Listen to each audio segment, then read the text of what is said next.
قال رسول الله صلى الله عليه وسلم: المؤمن مرآة المؤمن، والمؤمن أخو المؤمن، يكف عنه ضيعته ويحوطه من ورائه. ما تأويل من يرى نفسه في المنام ينظر في المرآة وقد ابيضت لحيته؟ هل يعد النظر في المرآة للأعزب والعزباء خيرا أم شرا؟ هل يحسن تأويل رؤية المريض نفسه ينظر في المرآة في المنام؟ ما تأويل النظر في المرآة في المنام للمرأة الحامل؟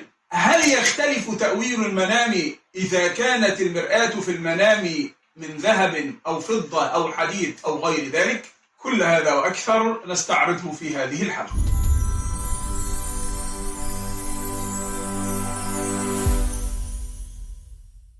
الحمد لله رب العالمين، والصلاة والسلام على أشرف المرسلين سيدنا ومولانا محمد صلى الله عليه وسلم. في هذه الحلقة نستعرض رؤية المرآة في المنام. والمرآة لا يخلو منها بيت في الأرض حتى وإن لم يكن عندهم مرآة، فينظرون في الماء مثلا ليروا وجوههم.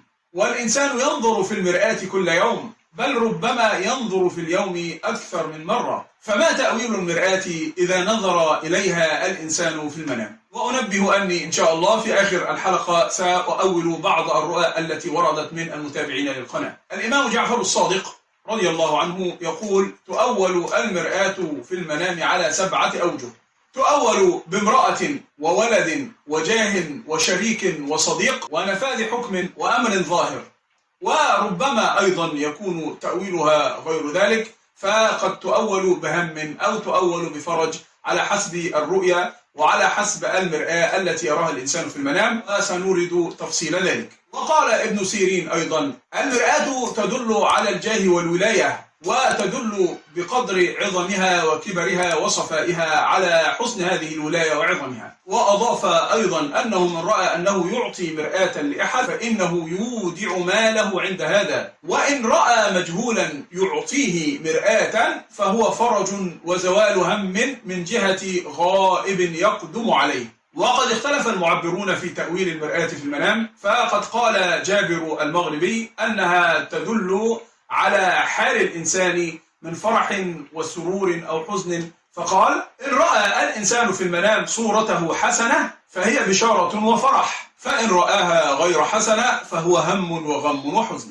وكذلك عبر غيره عنها بأنها حال الإنسان أيضا، فإذا كانت المرآة تحتاج إلى أن يجلوها، يعني كانت المرآة من معدن ويريد أن ينظفها، فإن كانت صدئة ولم يستطع تنظيفها فهي غشاوة على القلب كما قال ابن سيرين، وإثما يقع فيه الرائي. وقال غيره: هو خوف وهم وشدة، وتدل على سوء حال الرائي. فإن جلاها فإنه يطلب الفرج من الله تعالى ويأتيه. وربما تعبر بنظافة القلب وطهارته من الدنس والغشاوة. وقال أبو سعيد الواعظ أن المرآة تؤول كذلك بمروءة الرجل ومرتبته، فإن رأى وجهه حسنا فتحسن مروءته، وإن رأى لحيته سوداء ووجهه حسن وهو ليس كذلك يتكرم على الناس ويحسن جاهه، فإن رأى لحيته بيضاء يفتقر، يعني يقل ماله ويكثر جاهه ويقوى دينه،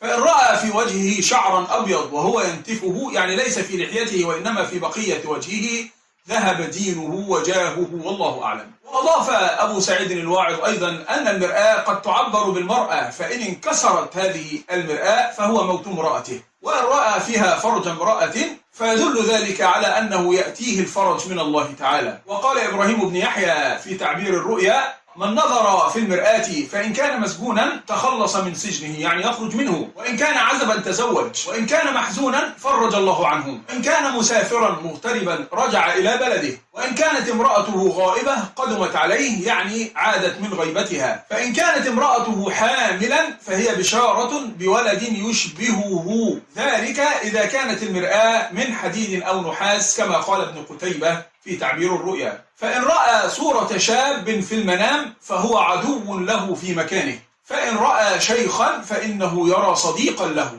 وإن رأى مريض نفسه ينظر في المرآة دل ذلك على موته، فإن كان ذا سلطان أو كان واليا أو كان ذا منصب دل ذلك على عزله من منصبه. وإن رأى صبي صورته في المرآة أصاب أخا يشبهه. وقد يختلف التأويل باختلاف مادة المرآة، وكما يعلم أن المرآة كانت تصنع قديما من الأحجار المصقولة، وكانت تصنع من الذهب والفضة والنحاس، فإن رأى نفسه ينظر في مرآة من الفضة يذهب جاهه ويناله مكروه، وقيل يناله هم وغم شديد. فإن نظر في مرآة من ذهب هي قوة في الدين وغناء في دنياه، يعني يكون ذا مال، وكذلك قد ينال منصبا. أما إن نظر في المنام في الماء فوجد صورته دل ذلك على مرضه. فإن نظر في الأرض فوجد صورته يقول أهل التعبير دل ذلك على موته، والله أعلم. وأما المرأة إن نظرت إلى المرآة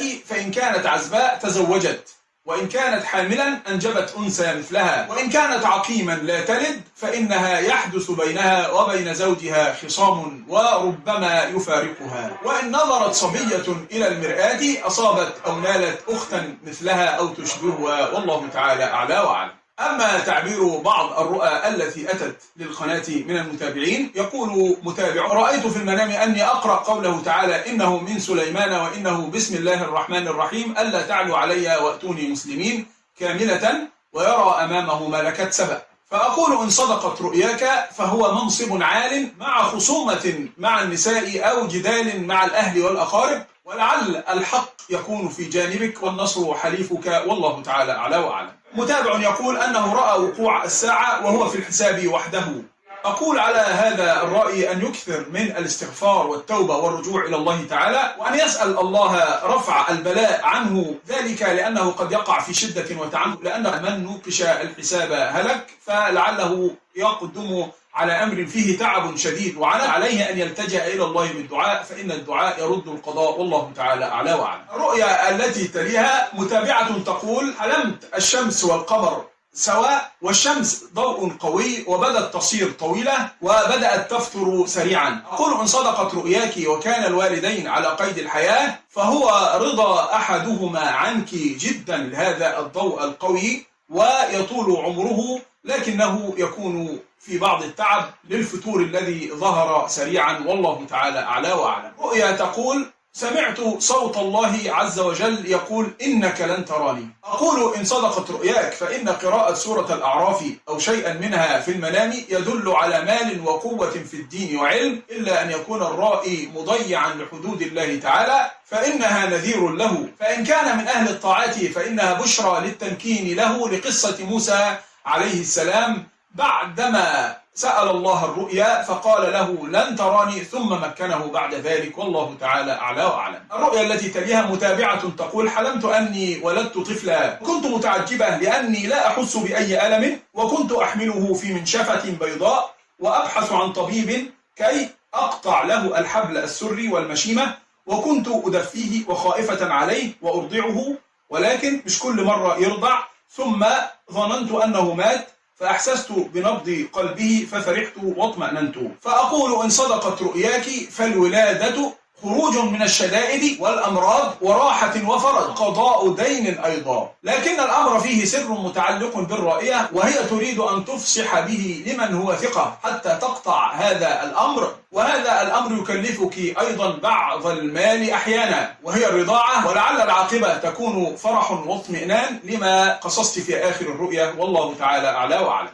الرؤيا التي تليها متابعة تقول أن زوجها رأى مجموعة من الأموات من أقربائه على قيد الحياة يسلمون على بعض، وكان أسماؤهم أبو الحمد وأبو عوض ونفيسة وصباح، وكانت تحمل بنتا وهي تخشى من هذه الرؤيا. فأقول إن صدقت رؤياك فرؤية الأموات في المنام تدل على أن أمرا ميؤوسا منه ينشأ مرة جديدة، ودلالة على طول عمر الرائي، لكن هذا الأمر محمود ونفيس وفيه عوض من الله تعالى، ولعله يكون قريبا، وذلك بدلالة الأسماء. وأما كونه قريب اسم صباح في الرؤيا، ولقوله تعالى: أليس الصبح بقريب. وأما البنت الصغيرة فهي دلالة على أمر جديد ينشأ، كما يؤكد ذلك قيام الأموات، والله تعالى أعلى وأعلم. والرؤيا التي نختم بها يقول المتابع: رأيت كأني أحط شيء لونه شفاف على الكعبة، ومعي اثنين، واحد اسمه عبد الرحمن أعرفه معرفة سطحية،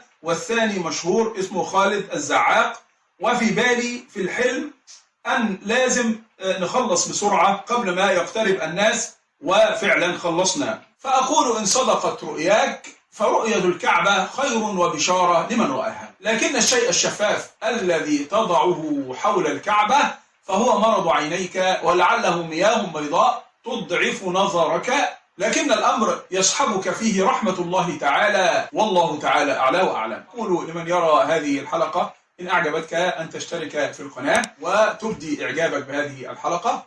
هذا والحمد لله رب العالمين، ودمتم سالمين، والسلام عليكم ورحمة الله وبركاته.